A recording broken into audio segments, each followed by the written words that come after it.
ले भिखारी खाना खा लियो। धन्यवाद दीदी। ये तो जानी पहचानी सी आवाज लग रही है।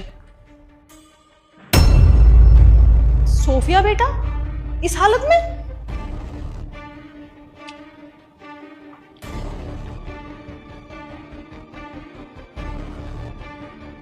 बेटा बहुत तेज भूख लगी थी। हाँ दीदी, कल से कुछ खाया नहीं है। पर तुमने कल से कुछ क्यों नहीं खाया? मतलब तुम्हारा घर नहीं है क्या? और इतनी ठंड में तुम यहाँ पे लेटी हो इस हालत में?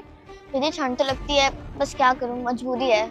लेकिन बेटा ऐसी भी क्या मजबूरी, जब मम्मी पापा है तो तुम घर जाओ ना, उनके साथ रहो, वो तुम्हारा ध्यान रखेंगे। अरे नहीं नहीं दीदी, मम्मी पापा तो हैं, बहुत लंबी कहानी है, आप जानकर क्या ही करोगी। बेटा प्लीज मुझे बताओ, मुझे तुम्हें इस हालत में देख के बिल्कुल अच्छा नहीं लग रहा। अभी तुम्हारी उम्र ही क्या है, कितनी छोटी सी जान हो तुम, और ऐसे रोड पे।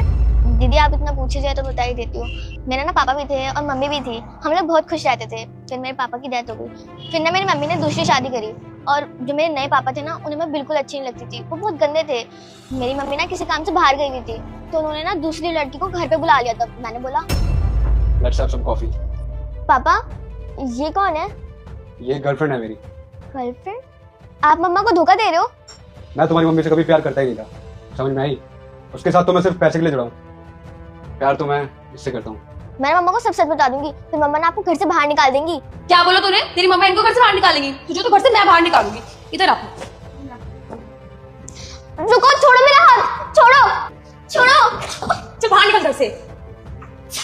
तो बस उन्होंने मुझे घर से बाहर निकाल दिया, इसलिए मैं यहाँ रहती हूँ। कोई आके खाना दे जाता है तो मैं खा लेती हूँ, नहीं तो पूरे दिन भूखा ही रहना पड़ता है। तो बेटा आपने अपनी मम्मी को सब कुछ बताने का ट्राई नहीं करा, कॉल करने का या फिर कुछ भी ऐसा? नहीं दीदी, मैंने बताने की तो बहुत कोशिश करी थी, लेकिन जब तक बहुत देर हो चुकी थी उन्होंने मुझे घर से निकाल दिया था। मैं चाहती हूँ कि मुझे मेरी मम्मी दोबारा मिल जाए, फिर मैं उनके साथ ही रहूंगी। और दीदी अब तो मैं कुछ कर भी नहीं सकती, और ना ही मेरे पास फोन है, ना ही मुझे मम्मी का नंबर पता। मम्मी किसी काम से बाहर गई हुई है ना, इस वजह से।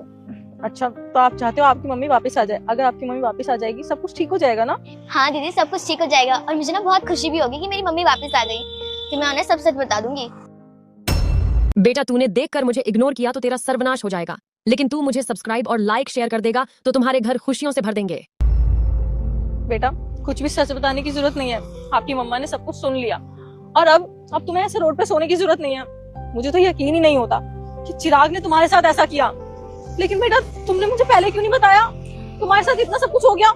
मम्मी जब आपने शादी की थी तो मैंने आपसे बोला था कि ये अच्छे अंकल नहीं है, लेकिन आपने मेरी नहीं सुनी, और देखो आज क्या हो गया। अब मम्मा आ गई है ना, अब सब कुछ ठीक हो जाएगा। उन गंदे पापा को घर से निकाल देंगे। चलो आप मेरे साथ।